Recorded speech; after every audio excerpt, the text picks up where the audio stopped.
So we're all horror fans here, and Found is a horror fan's horror movie in a lot of ways. So, with that in mind, Scott, what are some of your favorite horror films? Top 3. Texas Chainsaw Massacre, because I love it more than words can convey. It's one of my 2 favorite movies of all time. It will always be out of reach. I just fucking love it. I want to have its babies. And I'm talking about the original shit, not that fucking remake crap. And then I'd probably say Jaws, because it's so character driven and so compelling. It's a monster movie, as well as it is a story about 3 men bonding over something, which is remarkable and just masterfully executed, of course. And then for the third one, I'd probably say Alien.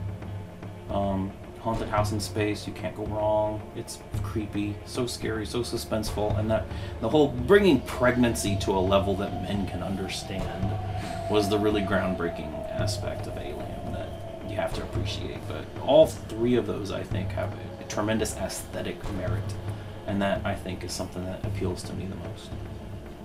Leah? I really love Mad Love a lot. It's one of my favorite movies ever, of all time, of any genre, because I love Peter Lorre, and he's amazing in it. And I really have a weak spot for those unrequited love horror stories, kinds of thing. Dr. Phibes, that one is amazing.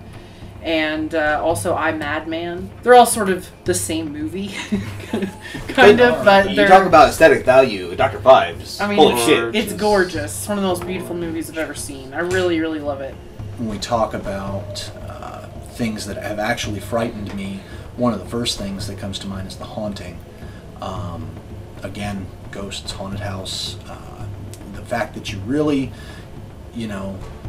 never see anything. It's all about being in the night. One of my, most influential films is The Cabinet of Dr. Caligari.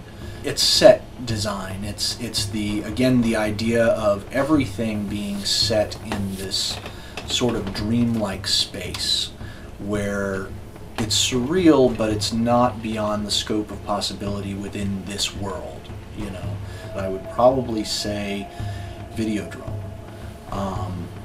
The idea of media, sexuality, and sexuality being horror.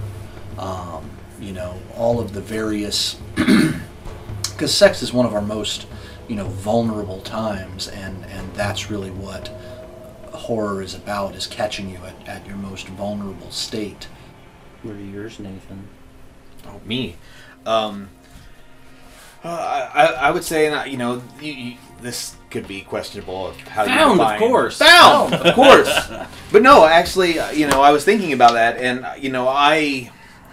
there's a part of me that's definitely suffering from an extreme case of arrested development.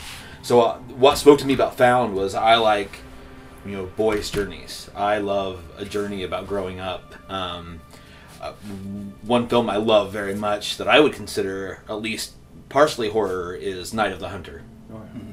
And to me, just again, first of all, that flippin' powerful performance by Robert Mitchum. I mean, that's just insane. I'm also a big fan of actors, and the way that he chews the scenery without ever being like going into the cheesy factor is awesome. But I also love how it's about those kids, and the kids are in peril, and those kids are like the heroes. Their parents are gone, and this preacher of all people is the one that's chasing them. What could be more horrific? There's the no evil preacher is excellent. You put an evil preacher in a movie, you just about damn near got me sold. You got me sold. I don't know. It's hard for me to not be like, oh, the big ones. I mean, I love Halloween, but it's because I do love the holiday of Halloween, and I like slasher films a lot, but I also like the quiet of that film.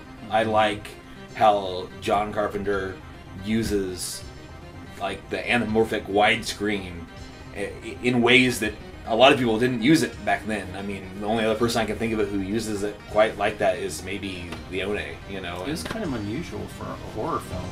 I would say so. To get that ratio back then, I think. And to make the frame both empty but interesting at the same time, I think that's great. And I have to say, I've got a big love for the Italians. I love Suspiria. I love the art direction in that film. I actually like a lot of Fulci's films. I really like The Beyond. I find that The Beyond is a real nice mix of like how an art film can also have a whole lot of gore, but also be appropriately cheesy for my tastes. I like Suspiria. Suspiria's pretty I cool. like Phenomena. Dario Argento's pretty hit and miss. Yeah. I think, for me. He hasn't aged well. No. With his work. No. I I saw some more recent ones that weren't terrible. Oh, that's true. That's But true. We'll always have Suspiria. We will always have Suspiria.